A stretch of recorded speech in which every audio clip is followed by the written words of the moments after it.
Hello world of YouTube, and welcome to the next Discography Review DX.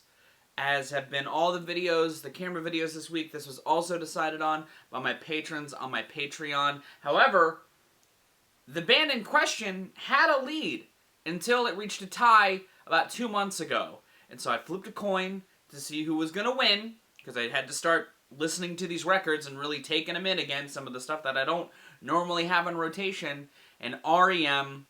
ended up winning. R.E.M., alternative rock band that helped shape a lot of the college rock scene in the 90s with their classics that they dropped throughout the 80s and some in the 90s, and had sort of a traditional trajectory for a lot of rock bands that burgeoned out in the 70s and 80s, where they had really strong beginnings, a middling third, or middle era, and then a strong finish to their career. I really like R.E.M. a lot. I usually have them on rotation a little bit around once a year. I'll listen to a lot of my favorite records and stuff. But with this, I had to get to the bad stuff again too. So that was an experience. But today, I'm going to be ranking all of their records. However, if you missed my other Discography Review DX, I don't do it in the numerical worst to best fashion. Instead, I do it in a completely different way that we're going to get to right now. Now, the members of R.E.M., because I always talk about the members of the band, great leads by Peter Buck, fantastic bass and harmony work by Mike Mills, Michael Stipe's vocals, obviously incredible, and Bill Berry, for when he's with the band, did some great drum work. Now, the band's studio work, they have session musicians and stuff, but a lot of the second half of their career, in the studio, they were just a three-piece. But, yeah, today we got all the albums here, for better and for worse, and we're going to go from F to S. Unlike in my Tier Time show, where I do chronologically, we're going to do worst to best still. Now, unlike Rush, with R.E.M., while I do like a lot of their classics, I do not have... Oh no, I spilled my coffee everywhere. That's awful. One shower later, and we're just going to get this review going before I make any more accidents. And then the F tier, the worst R.E.M. record by and large is Around the Sun. I won't have many records for these bottom two tiers, but it's clear that Around the Sun is easily R.E.M.'s worst. While it's not their most bloated experience, it's still a bit long for how uninteresting it is. You know, it starts off on a decent foot, I guess, and they have Q-Tip on a song, which is really cool. But this record, similarly to a record that I'll talk about in just a few minutes, pulls a little too much from Automatic for the People without really reinventing its own wheel all that much. And in the case of the record I'm going to put above this, it does even less to reinvent its own wheel. Around the Sun feels like a record that you really don't need to get to. It's a record that, similarly to another one I'm going to talk about, feels like a point that you could easily skip and not feel any regret for doing so. This is R.E.M. at their lowest creatively and sonically. It's not bad as far as like the songs themselves, but R.E.M. at their worst aren't making bad records. They're just making boring ones, and Around the Sun is such a boring experience. Almost equally so, but still going in a notch above that, Up sees the band at least adding some synthetic flourishments that felt fresh at the time. This was their first record without Bill Berry on drums, and it feels like in his absence, they felt like they needed to just really add a lot of texturing to their soundscapes. And I don't think it necessarily wholly fails, but I definitely think that it's not as interesting as they were wanting it to be. It's still very bloated and long. It's actually a longer record than Around the Sun, but I feel like tracks like the opener, Airport Man, or You're in the Air, or Hope, really do a decent job at adding some good texturing. I like At My Most Beautiful as well. I think that it's got some pretty sounds in it, but it's not punching all that much higher than Around the Sun is. It's definitely a record that I could see somebody liking songs from, but it's not one that I would say any of my favorite R.E.M. songs lay on this project. Again, they're finding ways to reinvent sounds from Automatic for the People, and I can at least give them that. That's why it's on a tier above Around the Sun, but it's not a record that I feel like is all that compelling still at the end of the day. With that being said, though, one record that kind of is wedged between these two that I think does a good job at presenting something a little bit better is Reveal. I'm going to put Reveal in the D tier. Again, they're reincorporating some of the synthetic texturing from Up, and I think it pays off in some decent points, like on the opener, The Lifting, which actually has a sort of tangential sequel to a song from Up, and has some other fun songwriting stories like Disappear being almost a sequel companion song to R.E.M's Had to Disappear. I appreciate the perspective written on that song. And by and large, I feel like this album does a decent job at melding the texturing from Up into sounds that would be more antiquated with the band ubiquitously. I think that Saturn Return and I've Been High are also really decent tracks.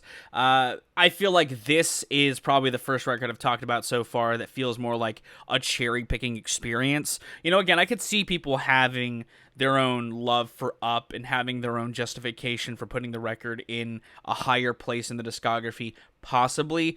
But I just feel like, given how much of a tighter experience it is than Up, while being a little more engaging than Around the Sun, puts Reveal at the point that it's at. And I would say it's more of a cherry-picking experience than Up. I feel like they did more to spice up their track listing in a way that Up didn't quite do, even if it's still got its lows and its sort of boring aspects on Reveal. It's a little more engaging with the listener. And I feel like it's a little more rewarding when looking into the record as a whole. It's not great still, but it's better than anything I've talked about thus far. Now, on the C tier, this is where I might get a little contentious. I might throw some opinions out there that might frustrate people, but I'm going to start with a safe spot. Adventures in Hi-Fi. Adventures in Hi-Fi is fine. I feel like similarly to Automatic for the People, New Adventures in Hi-Fi acted as sort of like a taste of things to come for R.E.M. because it's following Monster, a record that ultimately, when listening to R.E.M's discography in the 90s, sounded like a breath of fresh air, but the cleanness on New Adventures in Hi-Fi also sounds like a real shock coming off of the heels of Monster, but not in a bad way. There's still songs that I enjoy on here. I like the opener, How the West Was Won and Where It Got Us, even if it is a bit long and boring, similarly to aspects of the records that I've already talked about. But I also enjoy E-Bow to the Letter and Electrolyte, the closer, well enough. And I feel like out of R.E.M. instrumentals, Zither isn't awful. It's got at least a cool component at its core. The record still is sitting in this middling place for not only contextually with where it sits in their discography as far as what it would lead to and what it's following, but it's even more so than Reveal, a real cherry-picking experience. Because there are songs that I feel like punch above everything that's come before it, but it's not necessarily still hitting to the caliber at what I would talk about ahead of this. I feel like if you enjoy especially records like Automatic for the People, or you like components of Reveal and Up, you'll like New Adventures in Hi-Fi even more, if only because the songwriting feels a little tighter. And again, they got Bill in the band still, and he's doing his thing. Now, here's a point where we're going to get kind of contentious in my rankings, because putting these next three records in the same breath as New Adventures in Hi-Fi may sound like an insult, but I've got some real justification for it. And we're going to tackle two of them at the same time right now because they come next to each other in the discography. I'm talking about Green and Out of Time. Two records that I thought I would have liked a lot more revisiting them for this review, but I was, especially in the case of Green, shocked at how little I walked away from liking in terms of cohesion. I don't hate Green. I think Green's a really solid record. I liked Pop Song 89. I really enjoy World Leader Pretend. Orange Crush obviously is a classic, but by and large, this record feels a lot more scattershot than I remember it being, and Out of Time kind of suffers from a similar issue. I like some of the hits from Out of Time, obviously. I know Shiny Happy People is kind of a contentious track with people. I like Shiny Happy People, if only because I really love Kate Pearson's vocals a lot, and Losing My Religion is obviously a classic, but Radio Song sucks. Easily one of the worst songs pre-late 90s. And Endgame, for as fun as some of their instrumentals can be, doesn't have quite the staying power as the band feels like it does. Near Wild Heaven also feels like sort of a track that maybe meanders a little too much. But I enjoy Country Feedback as well. I think that those components on Out of Time sort of even it out. And again, Green, for all the songs that I do like, I feel like a lot of the air portion, maybe a little much. Again, it's got great tracks on it, but its first half, I think the second half definitely is better than the first half, but it leads to a much more of an imbalanced experience. And so they're kind of both sitting in this realm. And a record that I really was torn on where to put it. I'm ultimately putting it in C, if only because while it does feel like a breath of fresh air amidst the era that it's placed in sonically, texturally, mixing-wise, overall difference amongst compositions, Monster sits in the same sort of middling realm. Sure, What's the Frequency, Kenneth is a great song and sort of acts as a good sort of mission statement for the record sonically. I really don't like how atonal that fuzz is. I like the fuzz. I like the fuzzy guitars a lot on that song, but I feel like as a whole, it sits in the same realm as Out of Time and Green, if only for a little bit of a different reason, and that's because the songwriting's a little more consistent. I love Crush with Eyeliner. I like King of Comedy. Star 69 is okay. I like I Don't Sleep, I Dream. You is a pretty solid closer, but by and large, this record sits in the C tier, if only because that guitar tone gets a little monotonous by the end of its runtime, and while it makes sense for Michael Stipe to maybe be buried under it in the mix, given this came out post Automatic for the People and Out of Time, and is followed up by New Adventures in Hi-Fi, it feels unjustifiable for him to be as blurred in the mix as this cat is, or whatever creature this is, on the cover of the record. It's not... It's a record that I wish I liked more, but upon revisiting it multiple times, I thought it was such a boring listen by and large. In the same way, the records like Up and Reveal are, but I'm really given that guitar texture a little bit more credit, if only because it adds some good spice in 90s R.E.M. And again, gives the band some still hard ragers in a decade where they seemingly coasted through on soft tones. And similarly to New Adventures in Hi-Fi, I'd say Green, Out of Time, and Monster are all cherry-picking experiences. I could see Monster being maybe a place to go to if you enjoy aspects of like Accelerate or Document and you want to see it a little fuzzier. Maybe listen to Monster. You may like it a decent amount. But ultimately that's where I'm sitting with it as far as like where I would suggest you go to. You know, everything from New Adventures down, I'd say are definitive cherry picking experiences. But I could see if you like Document, maybe giving Green and Out of Time a spin. I don't necessarily think you'd love them wholeheartedly either. They could end up cherry picking experiences like they are with me. But Monster, I definitely think could have a fan base, only because they pull everything they can out of those guitars, and I feel like it could definitely wow somebody if they're into that sort of thing. And the last thing I'm going to put in their C tier is their compilation of B-sides and covers. That is Dead Letter Office, which is ending up in the C tier for the same reason as Green and Out of Time, in that it's very much a cherry-picking experience, more so than those two records. It's a project that I forget exists half the time, and for good reason. Sure, some of the B-sides are good. I like Burning Down and Burning Hell. I think Voice of Harold's alright. Rotary 10's okay. But the more curious thing for me on here are the covers. There's 3 Velvet Underground covers of There She Goes Again, Pale Blue Eyes, and Femme Fatale.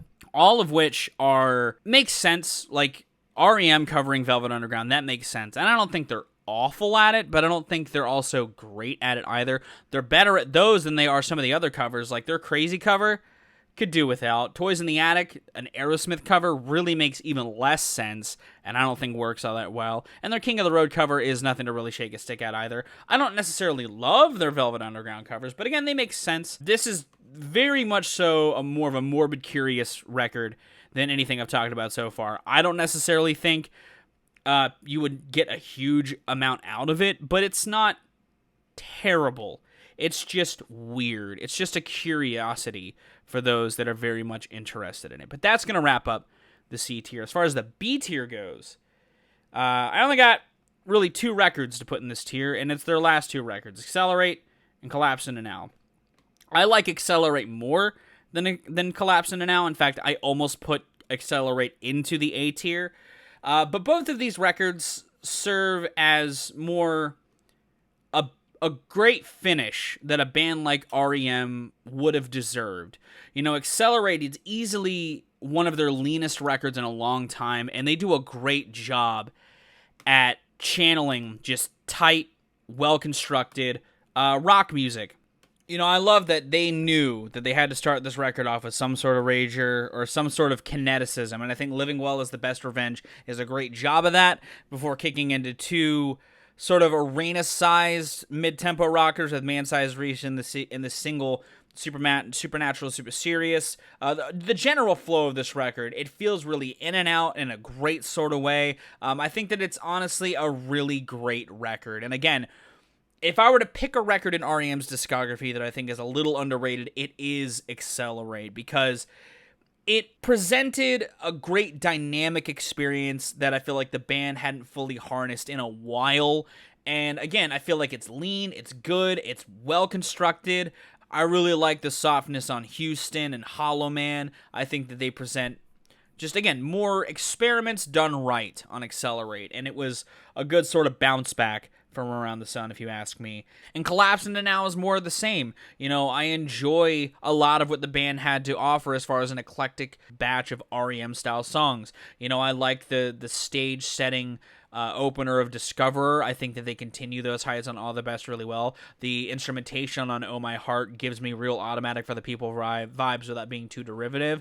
I enjoy Uber Lynn's style as well. I think Mine Smell Like Honey is really, really good. The stretch through the close of the record of Alligator, Aviator, Autopilot, Antimatter, through Me, Marlon Brando and I is fantastic. I think the band is firing off on some really good cylinders, and it was a great note for the band to end their career off on. I feel like if you enjoy records like Fables of the Deconstruction or Automatic for the People or Document, you'll enjoy Accelerate and Collapse Into Now. I feel like they're really good stepping stone records. I'd even argue Accelerate might be a decent companion record to some of their earlier stuff. I really like Accelerate a lot, and I feel like if you like that, you'll like Collapse Into Now wholeheartedly. But they're a great 1-2 punch that the band sort of bowed out on and ended their career off on with just, again, tight batches of songs that harken back to a lot of what their career had to offer up to that point in a lot better fashion than some of the lower points in their career. It's definitely two very good records that were nice to see as a fan of the band, to see them bow out in that fashion. But now we're getting into top territory. And before I get into talking about my top 6 favorite records, because I tend to do that, I'll do the rankings, but then when it comes to top 6 territory, I will rank them from 6 to 1. But before we get into those top 6, we're going to rank the little EP here, the Chronic Town EP. We're going to put it in the A tier as well, because this is a really good batch of songs. You know, I feel like it's a great slice of the potential R.E.M. had as a band.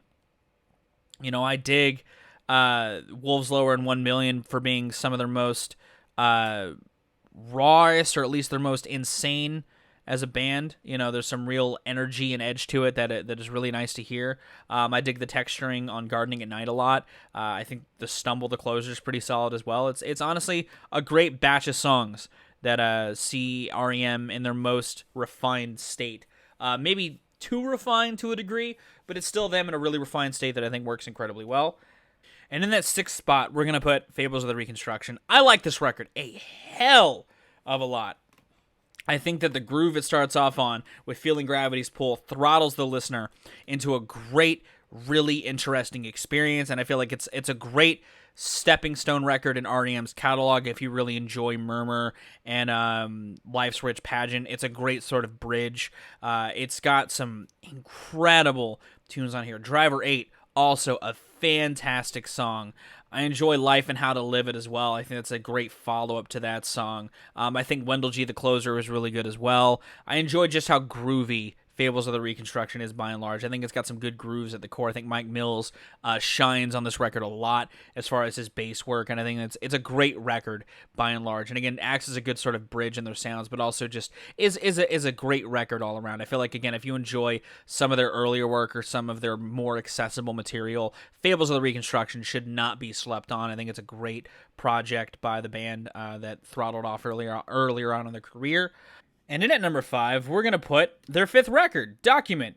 For all the things I'll have to say about Reckoning, for doing a great job at melding the reverby atmospheres of Murmur into a catchier, more sort of refined source, Document takes a lot of what Fables does, and Life's Rich Pageant to a degree.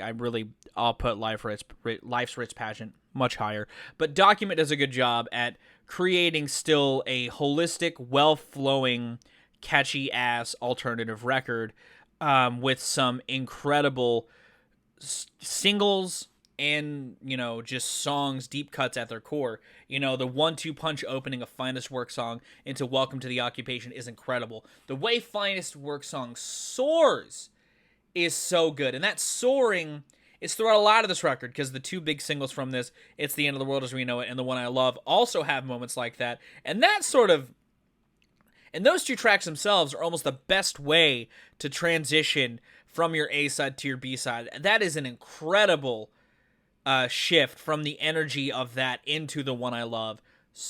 Just hits so perfectly and throttles the listener into the Leaf portion of the project masterfully.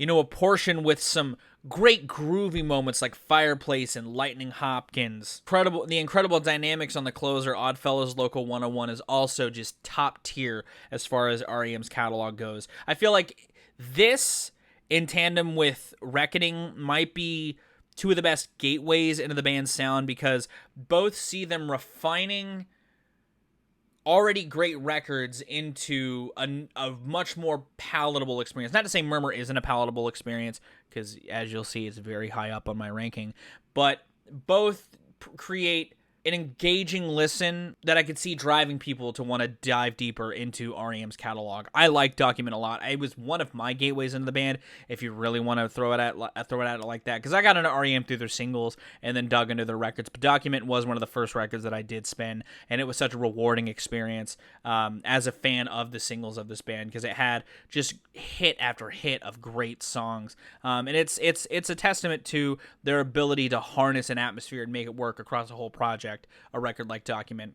Now, in the same vein, but in a completely different fashion, I'm going to put Automatic for the People also in the A tier. I know some people might put it in the S tier, and I really love what Automatic People did for the band themselves as far as create a new decade of success for them, but I will also say it led to some of their worst records in their catalog. I like a lot of the airiness that's in this soundscape. Like I said in my top albums in 1992 video, I like tracks like Night Swimming and Man on the Moon a hell of a lot, and I feel like they utilize some interesting instrumental choices on this project incredibly well, but I'm also going to say that it's frustrating that they made this record, because it led to some of their weakest material by and large, for how fluffy and airy this record gets, and it is much more of a listenable experience. I hate that it became the archetype with which they pulled from throughout a lot of the back half of their career by and large.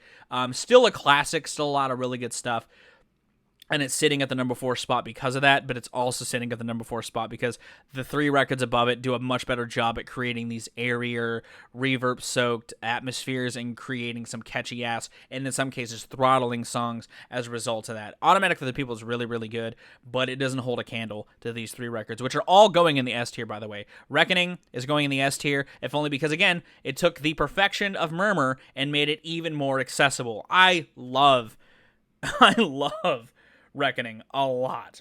Even just the sheer energy in the opener Harbor Coat that saw them, again, taking that palette seen on Murmur and just spicing it up just a little bit created such a great experience on here. And it also showcased that their hook work would also be focused on a little bit more. Sure, the lyrics are very textured and ambiguous at points throughout a lot of Reckoning. It's still a lot of really good shit here, man. I mean, fucking Pretty Persuasion, So, Central Rain, Time After Time, surreal emotional moments mixed in with some great chorus work, and a well-constructed harness sonic palette on here. This record is so fucking tight and easily one of the best gateways into the band in tandem with records like Document and Murmur. I love Reckoning for what it did to keep the band's writing odd, but much more accessible in tandem with that. I dig this record a lot. I dig Reckoning a hell of a lot. The record's just very dreamy and ethereal in a lot of the best ways possible. And at number 2, Life's Rich Pageant. A record that, again, similarly to Murmur, tries to sort of bridge a little bit. The sonic palette of this is about as refined as Fables of the Reconstruction, but also has just more great songs. You know, I think Begin to Begin's a great prelude or sort of opening act, sure, but once These Days throttles in, it's it. That's when the ball drops and the record just warms over me every single time. Like, I love Begin to Begin, and I think it's a really good sort of, again, introduction to where their production direction was going from here into Document. But These Days is such an incredible tune that bleeds really well into Fall on Me.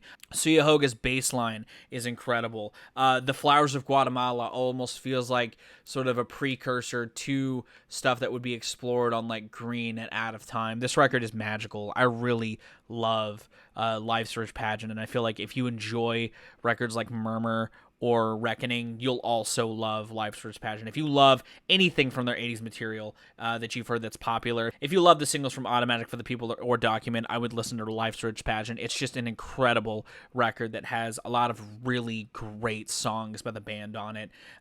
Similarly to Reckoning, it's just a great harnessing of a sound, of a vibe, and expanding on it tenfold. But Murmur is easily their best record. I mean, I know that that's possibly a really normal take to have. If you like R.E.M, typically you really like Murmur, but Murmur is such a classic record. You know, I really like how even when they get catchy on this record, like on the throttling opener, Radio Free Europe, it's still in this sort of muddled ambiguity sonically that I think the band harnesses incredibly well. You know, Pilgrimage is more lumbering, slower pace coming after that, works incredibly well. Talk About the Passion feels like the groundwork for a lot of their singles work. Shaking Through's build up to its chorus is just as gratifying as tracks like Radio Free Europe. This is just harnessed excellence in the best way possible. You know, the melodies on Perfect Circle, just pure perfection. There's just a lot that R.E.M's doing on Murmur that I feel like is easily some of the, not only some of their best work, but again, would lay the groundwork for almost every facet of their career that would come after this. You know, it's just in a really raw genesis that, again, I don't know if starting here would benefit you, but similarly to Life's Rich Pageant, I feel like it's a necessity to listen to if you're getting into R.E.M. Sure, I think Document, Reckoning, or Automatic for the People are all great starting points, but I feel like from there they have a wealth of quality to comb through that is both better than, if not equal to, the records that you start with records like Fables of the Reconstruction, Life's Rich Pageant, and Murmur. Even Accelerate and Collapse into Now, I'd really recommend listening to in full. If you like records like Automatic for the People and Document, I feel like it's them harnessing a lot of that early era in a still satisfying way at that point in their career. Sure, they have some lows or some really meddling releases, but even those records I could see having a fan base, or finding tracks that would end up in your rotation, whether it be singles or some really solid deep cuts in the vein of Monster and Green. I like R.E.M. a lot, and I feel like hopefully that came across in this review, but this is absolutely where I'd rank their discography, full stop. And again, to give you that sort of roadmap that I try to give through my discography reviews, those would definitely be the points that I would recommend you get to eventually, or start off at. If not, find some songs that you enjoy amongst some of their weaker outings. But those are my thoughts on R.E.M's discography. What did you think of this review? Did you like it? Did you not? Let me know in those comments down below. If you did like this discography review, be sure to give it a like. Let me know how you would rank R.E.M's discography, what you think their worst to best records are, some of your favorite songs. Let's talk R.E.M. in the comments down below. But if you did like this and you want to see more of my music, gaming, and general notary content, be sure to subscribe. Special thanks to my patrons if you want to join their ranks to get early access to content, exclusive content, or to help drive the community, like has been decided this whole week through polls. I'm putting up some more polls here in a few weeks for some other videos that are coming up later on down the pipeline. But I'm gonna go. I've been Viral Rack. You guys have good days, lives, and situations, and I'll see you another